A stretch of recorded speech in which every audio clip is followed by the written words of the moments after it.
from Stuttgart, and today is the first day of CMT Trade Fair. In fact, today was a professionals day, and it gave people such as me the chance to have a look around at what's new, what's available, etc. Now, CMT Stuttgart, I believe, is the second largest trade fair in the world, or second only to Dusseldorf in terms of numbers of people attending. Part of this trade fair, a large part of this trade fair, is with a tourist offer. So in fact, that would make it actually larger than Dusseldorf if you included that. We've got several halls. As you can see here, I'm walking around vehicles from the Trigano group. Hello there, Jason. I am the EuraMobil. I've got to my left the Carmann Mobil, and in front of me I've got the Hymer group. The lights are going out now, which also coincides with the fact that my battery is almost dead, so it doesn't really make all that much difference. Anyway, hello Memo, but I am maybe back, but I wasn't all that far away ever before. So anyway, we've got the racket in the background. We've got the somebody here going up and down cleaning the floors, and there's I mean, it's great to see so many vehicles. This is the first time in 3 years that this event was held. In 2020 it was a fantastic event.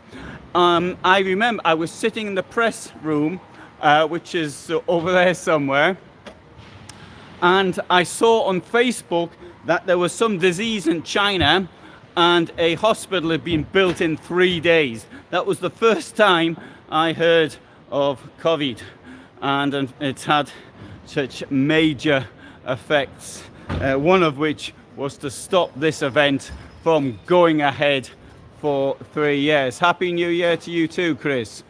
And and so right, so what are the changes now? What I do want to talk about is the economic effects of which what has happened to the RV market. I'm not going to do this in this video though. I think I'll make that into a more specialized thing, but I'd have to say, what are the effects on the vehicles?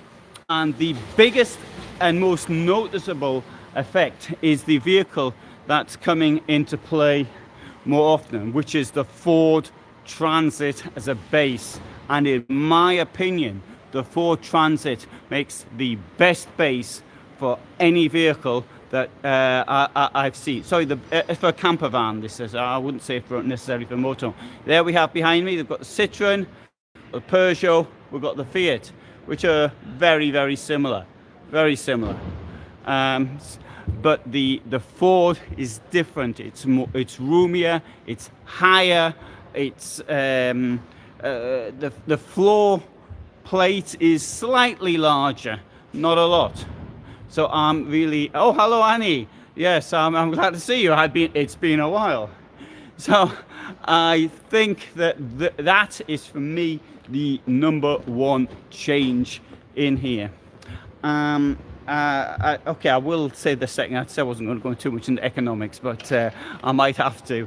The question now is, I've talked to a lot of dealers, and I do this all the time, but I really wanted to come here to make sure that this was the feeling. Sales have plummeted, and the reason for that is the costs. And I'm really need to do this in more detail, because I've got to talk about the economic effects and why this has happened. I used to be a publisher of a business magazine, so I do feel qualified to talk about economics. But this is the number one effect. Now, I've mentioned in previous years, in fact, I think in 2021, I started talking about the Ford Transit Custom, the little one, not the Ford Transit, not this big thing here. Not one of these. That's a Ford Transit. That's a big Ford Transit. But the Ford Transit Custom as a base vehicle. And some companies, such as Trigano, came up with this thing called Panama. It created a brand to be able to use the Ford Transit Custom as its VW camper van. And that's just my little joke there, which I've often said in the past. Now here we have here's a Ford Transit Custom from Def Left. So you can see that there? That's a Ford Transit Custom. And so it's just replacing the VW, if you like, is the base. Now, some some base manufacturers, Ford's the main one, but there's another one which has been quite successful in getting out of this COVID-related problems of supply chain difficulties, and that is MAN.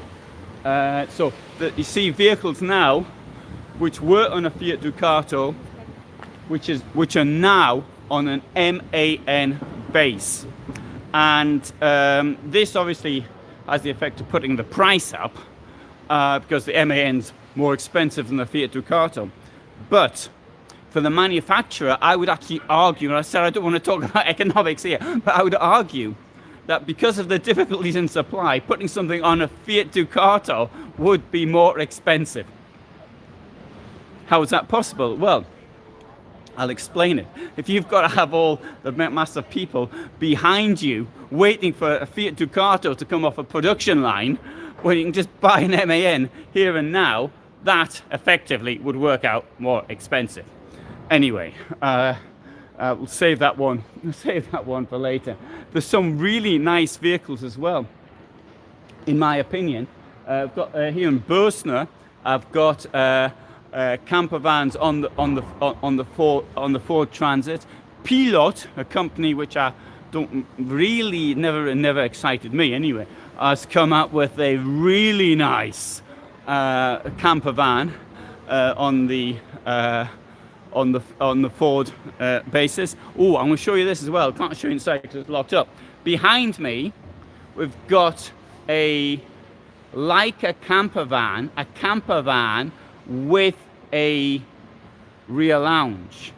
Now, Laika and Bürstner, I think, occupy the same market niche, and they're both owned by Hymer Group. But also Bürstner has got a rear lounge campervan. I hadn't seen it. It's really nice, and it's like this thing here, this one here behind me. Sorry, I'll turn around. That's nearly €100,000 for a camper, 100,000. Whereas the Bürstner, which is much nicer, in my opinion, is 75. Now, bear in mind, yeah, when I do videos, effectively what you see, not just me, but everybody, what you see is largely the cosmetic. The beauty only goes skin deep, and what you don't see so much is what's under it. And that is why when I do videos, for example, here we have Hymer, I always go into the chassis, what's in it, and all the rest. I try to make this very clear, because that is where the real value lies. It's what you can't see, the structure, the building. It's a bit like you judge a property, real estate, by the carpets and the color of the wallpaper and things like that, and not on the structure of how the house or building is built. So that's something I'd like to bear in mind. Behind me, look at this. We have behind me, we've got this. Oh, can you see it? There you go. There. This thing here. This, I'll put this in number 2. Well, I haven't done the video yet, but for vehicles for 2023, I should have done the vehicle 3 or 4 months ago. I hadn't been running around in doing things not related to motorhomes, then maybe I would have. But this behind me, that is the Bürstner gallery. That funny thing there, it's sticking up in the air, that's its tent in the roof. But look at it, it's insulated, and it's got it's inside. I don't know, I haven't slept in the thing, but I've got a feeling it's going to be much warmer than sleeping in a normal tent. Now, that thing there is manufactured by a German company, sorry, the tent, called X-Glue. And that, I wouldn't really, certainly the temperature like it is now, I don't on the car park here, I don't, where the RVs are parked, I don't see any tents open at the moment. It's not like you do in Dusseldorf, but something like that. I dare say that would be warm enough to sleep in winter. Well, I think, I don't know. Haven't tried it yet. Yeah, I'll show you one over here. This is this Venture S from Hymer. Now that's got the same. Can you see that or not? There we go. There we go. You can see this tent in the roof up there. That is another. That's insulated inside. But you see, the thing is this: when they built the thing, they put the rear end isn't insulated. So you've got 3 walls of it. Well, not even 3, really 2. 2 walls of insulated, and the back one isn't. Bit daft, really. It's a bit like having a super insulated house and leaving the door wide open. So that the Hymer stand here isn't actually all that big. Hymer Group, which is half of this hall and here, said it's only going to attend one year and 2 it's going to do events, and let's face it, that makes sense because you can't build the things very well in any case. No point in spending the millions that these things cost. Behind me, the Hymer Grand Canyon, the best looking camper van on the market. Well, in my opinion, I like the colour scheme, and I mean I wouldn't want to shirt that that greeny colour. I wouldn't mind a shirt that or suit that dark blue colour. That's all right. Well, black is it? Sorry, it's black. And okay, here I'll show you the other side. Here we have death lifts. No, sorry. Death lifts is over there. You can't see death lifts. That is Nissan, and I haven't looked on this stand yet, but I've got a feeling they may have an electric van there. But this is like using a car and putting a mattress in it and calling it a camper van. It isn't. It's Bürstner brought a fully electric camper van, a proper camper van, on the Ford to Dusseldorf.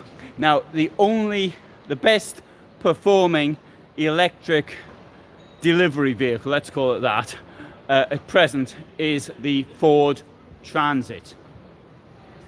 That has a claimed range of 300 kilometers. Claimed, no, it's the word claimed. I don't know if it can do it or not.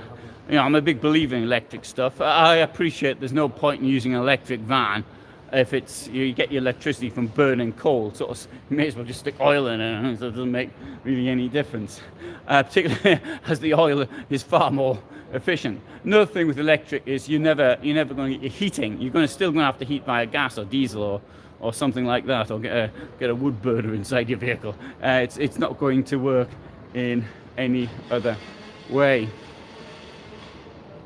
So I think there I've sort of summed up the main things of what's happening. Hello there, travel.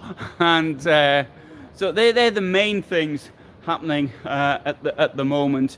As I see it, I've tried to explain as best I can what's going on in the market. Anyway, I don't like these cars which are masquerading as campers. But what we've got here is one that's bringing a caravan behind it. At least you've got that. You've got somewhere to sleep, and you've probably got a toilet in it and all the rest of it. So I can put up with that. Oh, look, the screen power's down to 5%. This is going to go off. Sorry, end of the day. Been filming all day. Well, that's not true. I've been filming from time to time. But so for the moment, I'm going to have to end. Thanks for being here, and all the best from me in Stuttgart. Bye.